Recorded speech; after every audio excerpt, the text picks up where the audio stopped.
Tales of the Black Forest was, to be honest, not the game I was expecting it to be. And I mean that in the best way possible. I was expecting a somewhat horror game with some cute pixel graphics, and while it is most certainly horror, when the game was finished, I had to take some time to step back and digest it all. If I had to describe it in a single word, perhaps whimsical would be the best fit for it. But it's a game that will make you feel many things and maybe even shed a tear or two. Let's dive in and take a look at this one. Tales of the Black Forest was released on Steam on September 26, 2019. It was made by Chinese devs, but it's set in the fictional Japanese city of Kuromori-cho. Kuromori, of course, means Black Forest, hence the title. And at a glance, it features adorable pixel artwork with traditional illustrations like you'll find in pretty much any visual novel today. And I have to say, this really is one pretty game. The aesthetic is, excuse the pun, out of this world. There are so many moments where I had to stop and just admire the scenery, literally. Brightly coloured lanterns in a dark, creepy forest. Yokai and ghosts lurking in abandoned villages. Old-fashioned towns lit up by neon lights and covered in old posters. So much love and care has gone into how this game looks, and visually, it's stunning. For that alone, you should play it, but thankfully, it's not the only good thing about this game.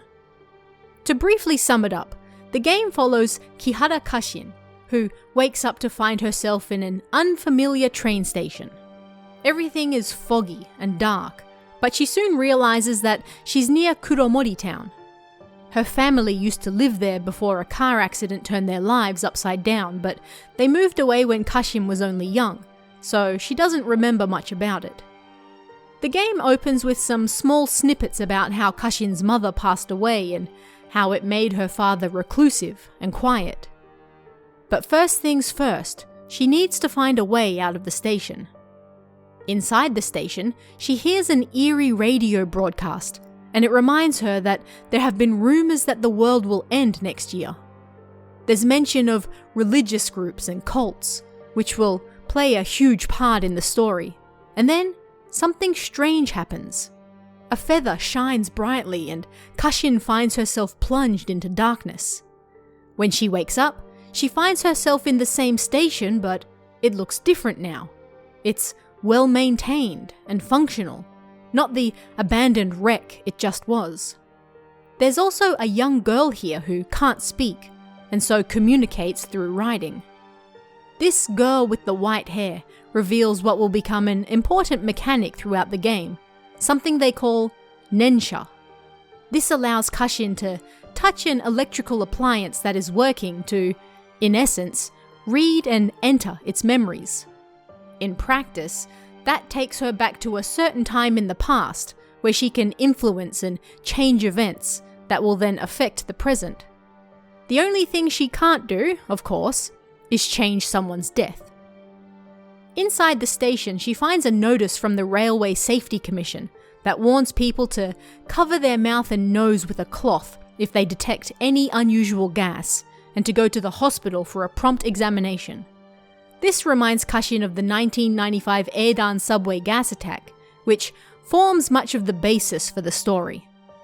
At any rate, Kashin needs to get to Kuromori-cho, and thus begins her adventure, which is going to be far from easy and send her down many paths as she tries to find her way through.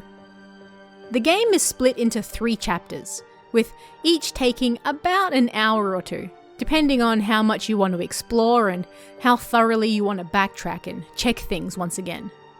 We have Chapter 1, the Deer Skull Kaidan, Chapter 2, the Travelling Cat, and Chapter 3, the Yokai Moviola. You could probably count the ending as another chapter as well, because the true ending gets quite lengthy, so you'll want to settle in for that one too.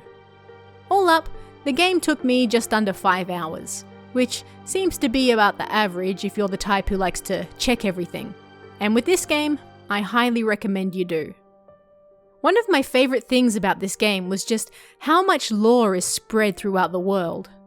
You can interact with just about everything, and it'll give you those lovely world-building snippets I love so much. You can check posters on the side of buildings, read notices hung up around town, check items inside stores, and just about everything will tell you a little something about the world.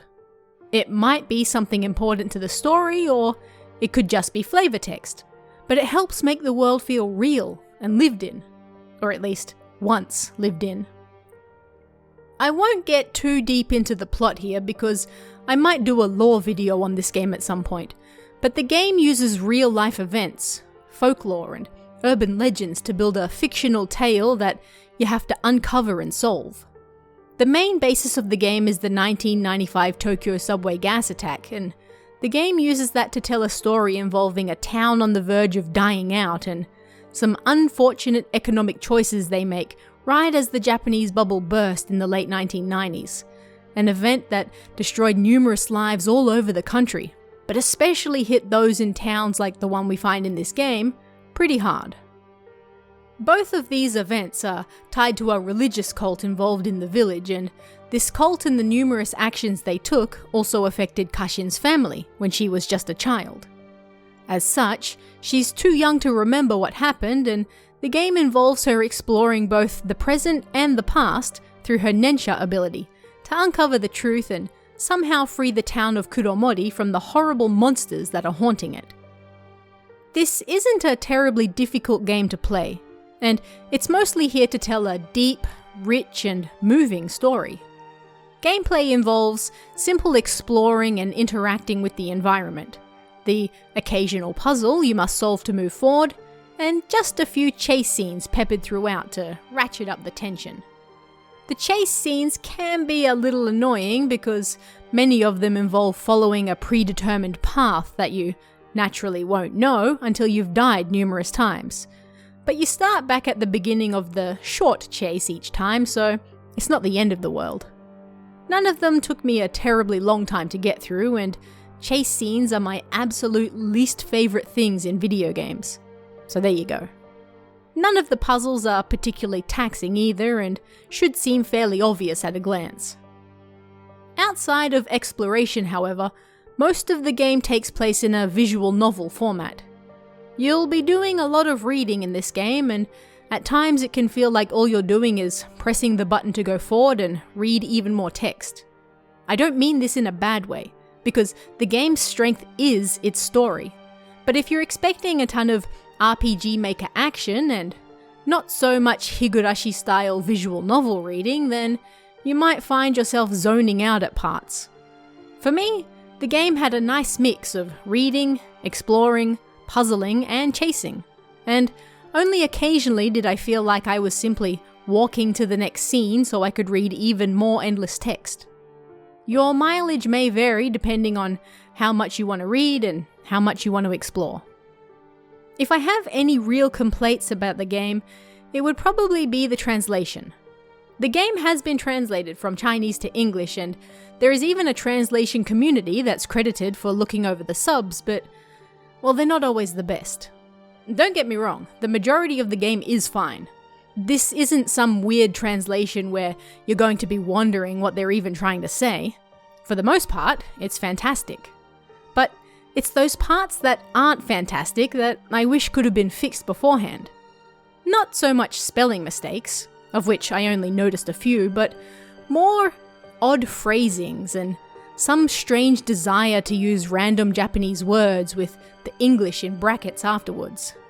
This feels completely unnecessary and even confusing for people who don't speak Japanese to begin with. These words aren't specific cultural words that have no appropriate translation either, which makes the choice even stranger. If you're a visual novel reader, then you're probably used to some odd phrasing and stylistic choices at this point, but For me, someone who can speak Japanese but doesn't read many visual novels, well, it stuck out like a sore thumb and pulled me out of the story at times. It's not the end of the world, but something they could have improved upon for just an extra bit of polish. But again, I've tried not to go into too much detail about it here because it really is best experienced for yourself, but this game's strength is its story. It's a horror game, yes, and you'll find yourself dealing with all sorts of neat monsters and ghosts that come from Japanese folklore and legends. It's also a mystery, and you'll spend the entire game trying to uncover just what's going on and how this subway attack, cult, and dilapidated village tie into your own personal history. But it's also incredibly heartwarming and moving and touching and even depressing. I legitimately shed a few tears before the game was over, and as I mentioned at the start, once the game was done, I had to step back and take some time to let the story wash over me and simmer in the feelings it brought up. The game is full of so much heart that it's bursting at the seams, and you may soon find your own eyes leaking because of it. Technically, it comes with 2 endings, and the game is kind enough to let you know to save right before you have to make the decision that will affect the ending you get. But it's hard to call them different endings, really. One is incredibly short and doesn't reveal much at all. The other, the true ending, is much, much longer, so you'll want to have a nice drink on hand or something for that one. And it will fully explain everything that you've been waiting the entire game for. I'm not sure why there was even a choice in the first place because it feels very an attempt was made. But at least they're nice enough to let you save first, so you don't have to play the previous 4 hours again just to try the other ending. Between this and the Coma series, I feel like indie games have graced me with some of my favorite games this year already. I really enjoyed this one, and any minor complaints I might have pale in comparison to how much fun I had playing it, how gorgeous it was to look at, and how deeply the story hit me. And if for whatever reason you don't believe me, feel free to check the Steam reviews for the game as well. It's overwhelmingly positive, and for once, I actually agree with the majority of comments there. This really is a beautiful game, and at only a few bucks, I find it hard to see why you wouldn't pick it up. So do yourself a favor and go grab it. I'll leave a link in the description. It's very much worth it. But what do you guys think? Have you played through Tales of the Black Forest? If so, let me know what you thought about the game in the comments below, and I'll see you again next time.